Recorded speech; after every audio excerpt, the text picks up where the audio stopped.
Hey guys, welcome to Oliveboard. और आज की वीडियो थोड़ी अच्छी नहीं है यहाँ पे, ठीक है।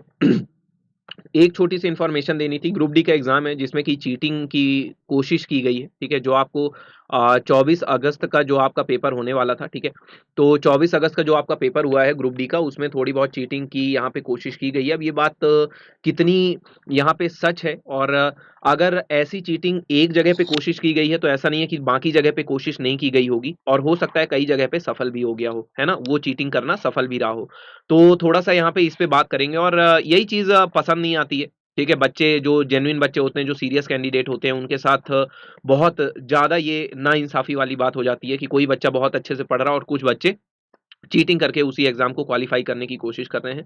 तो वही चीज़ है कि स्टूडेंट को खुद पे ही भरोसा नहीं रह गया है। आज की डेट में वो हर तरह के तिकड़म अपना रहा है कि वो किसी न किसी तरीके से एक नौकरी को ले ले। आइए इस पे बात करते हैं थोड़ा-सा। तो आपका जो अलवर डिस्ट्रिक्ट है ना? अलवर डिस्ट्रिक्ट ये आपका राजस्थान में है, ठीक है? तो अलवर डिस्ट्रिक्ट की एक आपकी न्यूज़ आई है जहाँ पे कि आंसर की पाई गई है एक स्टूडेंट के पास में, ठीक है? राजस्थान के अलवर डिस्ट्रिक्ट में अगर यहाँ पे देखें आप ये वाली न्यूज़ में, तो भर्ती परीक्षा में नकल करता अभ्यर्थी गिरफ्तार, 100 प्रश्नों की कुंजी मिली। तो यहाँ पे आपका जो सदर थाना है, ठीक है, अलवर में, वहाँ पे जो आपका ग्रुप डी परीक्षा आयोजित की गई थी, एमआईटीआरसी कॉलेज, है ना? कॉलेज का नाम है एमआईटीआरसी। वहाँ पे ग्रुप डी की जो परीक्षा आयोजित की गई थी, उसमें एक 25 वर्षीय युवक सुनील शर्मा नाम है, ठीक है? जिसके पास 100 प्रश्नों वाली सवाल की आपकी कुंजी पाई गई थी, जिसमें कि आपके आंसर ए, बी, सी व डी करके वहाँ पे दिए गए थे, ठीक है? और ये जो आपकी परीक्षा हुई थी, ये बुधवार यानी कि 24 अगस्त को दो सेकंड शिफ्ट वाला पेपर था, सॉरी थर्ड शिफ्ट वाला पेपर था, है ना? 24 अगस्त का जो आपका थर्ड शिफ्ट का पेपर था, उस थर्ड शिफ्ट के पेपर में इसको पकड़ा गया, और इसने बताया कि इसने 4 लाख रुपए दिए थे। ठीक है, 4 लाख रुपए में इसकी बात हुई थी उस परीक्षा कुंजी के लिए, और उसने 70,000 रुपए वहाँ पे एडवांस दिए थे। और जैसे ही वो सेंटर के बाहर पहुँचा तो उसके पास उत्तर कुंजी उसको दे दिया गया था, ठीक है? लेकिन जैसे ही वो परीक्षा भवन में एंट्री किया, तो वो पकड़ा गया और इसके बाद पुलिस को सौंप दिया गया। और थानाधिकारी ने बताया कि उत्तर कुंजी देने वाले कुछ आरोपियों को भी चिन्हित कर लिया गया है, इनके मोबाइल फ़ोन बंद आ रहे हैं। पुलिस की टीम इनकी तलाश कर रही है, गिरोह में अन्य राज्यों के लोग भी शामिल हो सकते हैं।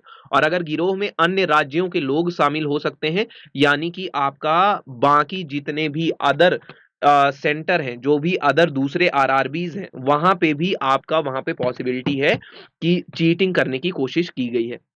अभी लेकिन एक चीज़ ये है कि क्या ये आपकी जो आंसर की थी, जो उत्तर कुंजी थी 100 सवालों की, वो कितनी सही थी, कितनी गलत थी, अब इसको तो अभी जाँच के बाद ही पता चलेगा। तो पुलिस ने बोला कि इसकी जाँच होगी, और उत्तर कुंजी सही है या गलत है, इसका अभी वहाँ पे जाँच करना बचा हुआ है। मतलब जो आपका इस थर्ड शिफ्ट में जो क्वेश्चन्स थे, तो जो 1 से 100 तक सवाल थे, उन सवालों का आपकी उत्तर कुंजी कितनी सही है, कितनी गलत है, इस बात की अभी जाँच करना बचा है। तो ये एक चीटिंग थी, जो पहली चीटिंग थी यहाँ पे करने की कोशिश की गई है, और मुझे लग रहा है अगर ये एक एक यहाँ पे अभ्यर्थी अगर एक पकड़ा गया है सुनील शर्मा के नाम से, तो दूसरे भी अभ्यर्थी ऐसे रहे होंगे जिन्होंने इसकी कोशिश करी होगी।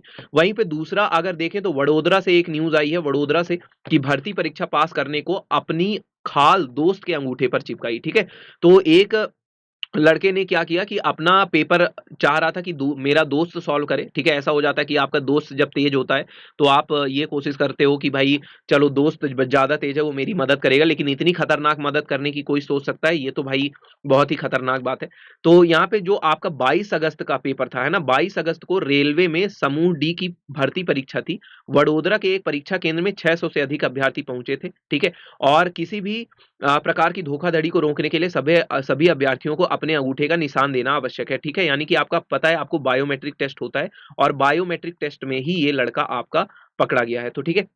ये जो लड़का था, इसने क्या किया, गरम तवे पे अपना अंगूठा रख करके और अपनी जो ऊपर वाली उँगली की परत होती है, खाल, उसको अलग कर लिया, और उसको अपने दोस्त के अंगूठे पे चिपकाने की कोशिश करी, ताकि जब बायोमेट्रिक में जाए तो बायोमेट्रिक में उसका दोस्त वहां पे पकड़ा ना जाए। लेकिन बायोमेट्रिक में उसका दोस्त वहां पे पकड़ा गया और पुलिस को सौंप दिया गया, ठीक है? तो यहाँ पे चीटिंग हो तो नहीं पाई, लेकिन कोशिश तो पूरी की गई है, ठीक है? तो यहाँ पे डिवाइस पंजीकृत करने वाली विफल रही। इसके बाद पर्यवेक्षक को कुछ संदेह हुआ, क्योंकि उसने देखा कि अभ्यर्थी अपना बायां हाथ अपनी पैंट की जेब में डालकर कुछ छिपाने की कोशिश कर रहा था। इसके बाद जब पर्यवेक्षक ने उसके बाएं अंगूठे पर सैनिटाइजर छिड़का, तो उसके अंगूठे पर चिपकाई गई खाल गिर गई और सारे मामले का वहाँ पे राज फास हो गया, ठीक है? तो जैसे ही उसमें सैनिटाइज़र डाला गया ना, तो जो परत चिपकी हुई थी उसके अंगूठे में, वो निकल कर के गिर गई। तो ऐसे-ऐसे तो आज की डेट में चीटिंग हो रही है, देख रहे हो, तो ये सेटेंग सेकंड चीटिंग का यहाँ पे ऑप्शन आया है।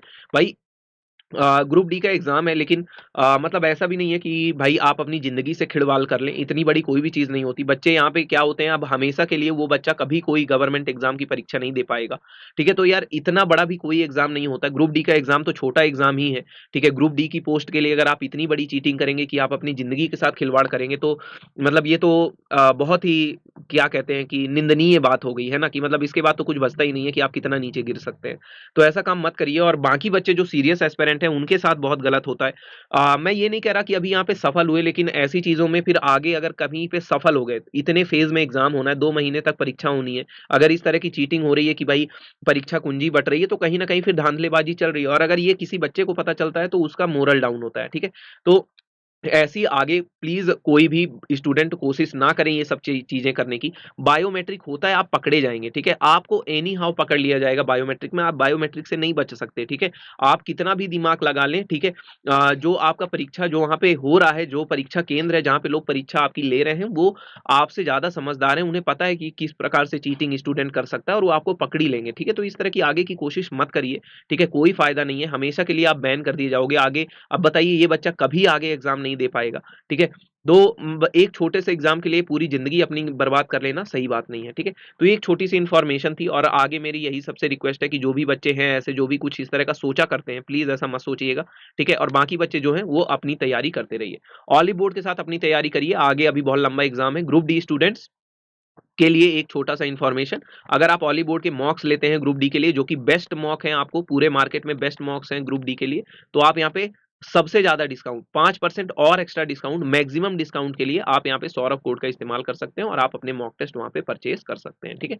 चलिए, तो ये वीडियो को यहीं पे खत्म करता हूँ। कमेंट बॉक्स में बताइए कि आप कहाँ से पेपर दे रहे हैं, और क्या आपको भी ऐसी कोई न्यूज़ सुनने में आई है कि नहीं आई है? शेयर करिए वीडियो को ज़्यादा से ज़्यादा, ताकि सबके पास तक न्यूज़ पहुँचे, और सब्सक्राइब करिए ऑली बोर्ड एसएससी चैनल को। मिलेंगे अगली वीडियो में, ख्याल रखिएगा। Take care, bye bye and have a nice day.